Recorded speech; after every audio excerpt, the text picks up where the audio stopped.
Bom, a gente vai falar um pouco sobre o conhecimento básico do drone agrícola, falando um pouquinho do conteúdo que a gente vai apresentar. A gente vai falar um pouco sobre a introdução dos drones agrícolas, controle remoto, aeronave, o sistema GNSS, as baterias dos dispositivos de carregamento e o sistema de pulverização. O drone agrícola de vários rotores é uma plataforma voadora que é usada para proteção de cultivos e plantas, de uso agrícola, por meio de um sistema de pulverização ou barra dispersão quando se fala de sólidos. Pode pulverizar ou dispersar pesticidas, fertilizantes, foliares ou sólidos, fazer polinização, sementes e rações para peixes. E é operado por um controle remoto. Consiste com uma estrutura mecânica concisa e funciona com decolagem, pouso, pairagem vertical e é fácil de operar. Aqui no caso tem uma foto de um GA T40. Bom, falando um pouquinho da constituição básica de um drone agrícola, basicamente são três componentes, que é o controle remoto, a aeronave e o sistema de pulverização e dispersão. No caso, o controle remoto ele serve para controlar a aeronave. A aeronave é o equipamento que vai fazer o trabalho em si, e o sistema de pulverização é o que vai finalizar o serviço. Bom, falando um pouquinho de cenários de aplicação, nós temos basicamente dois cenários, que é a pulverização líquida, que é utilizado para prevenir e controlar pragas, regulador de crescimento vegetal, polinização, e também temos a dispersão de grãos, que faz a dispersão de sólidos, tanto de sementes, fertilizantes ou alimentação para peixes.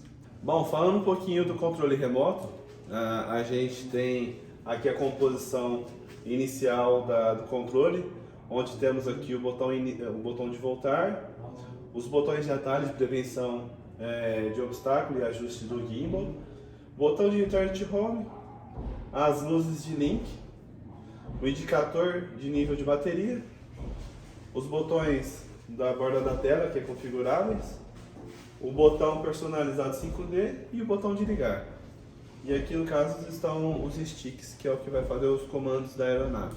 Bom, falando um pouquinho sobre as antenas do controle remoto, a gente tem o modo certo de utilização, que no caso as antenas têm sempre que estar faceadas para o drone, ou seja, em paralelo com o drone.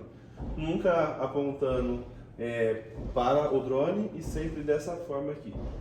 Falando um pouquinho da estrutura, a gente temos as antenas RTK para posicionamento, que fica na parte traseira, as hélices que possuem o sentido horário e anti-horários, então a gente toma muito cuidado na hora de fazer alguma manutenção e sempre estar da forma correta. O tanque, que é para colocar a cauda ou o sólido no caso. O radar, que é para a detecção de obstáculos. A câmera de alta definição, que possui o gimbal para ter visualização da tarefa. Aqui no caso o ESC para acionamento dos motores, tem em todos os braços, e as antenas que tem a vinculação ao controle remoto. Falando um pouquinho da direção de rotação das hélices, no caso os motores 4 e 8 são sentido horário e anti-horário respectivamente. O motor 1 e o motor 5 são anti-horário e horário. O motor 3 e 7 anti-horário e horário.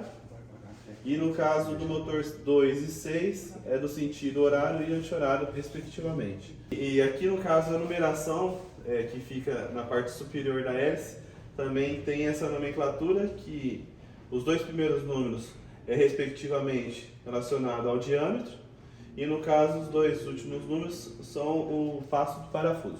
Falando um pouquinho do radar e visão, o radar é ascendente de matriz faseada, que evita obstáculos, e temos também o radar unidimensional de matriz faseada ativa, que evita horizontalmente e contorna automaticamente os obstáculos. E aqui temos os sistemas de visão binocular.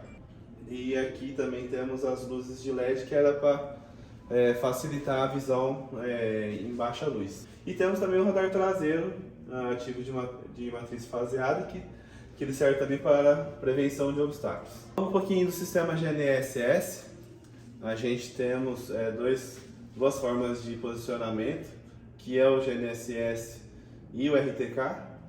No caso, o GNSS é semelhante ao posicionamento do celular, e o RTK, que é o Real Time Keynote, que é o posicionamento de alta precisão. No caso, a gente precisa de um sinal RTK linkado na hora da operação. No caso do RTK, o sinal de satélite ele manda as informações de posicionamento para o drone, que ele também faz a comunicação com a base e o controle remoto ao mesmo tempo, que aí a gente consegue essa precisão de centímetros, que no caso a falta de algum link fará com que a RTK não consiga se conectar. Então é bem importante, principalmente em operações que se requer uma precisão maior, como pomares ou cultivos altos também, tem essa necessidade de RTK.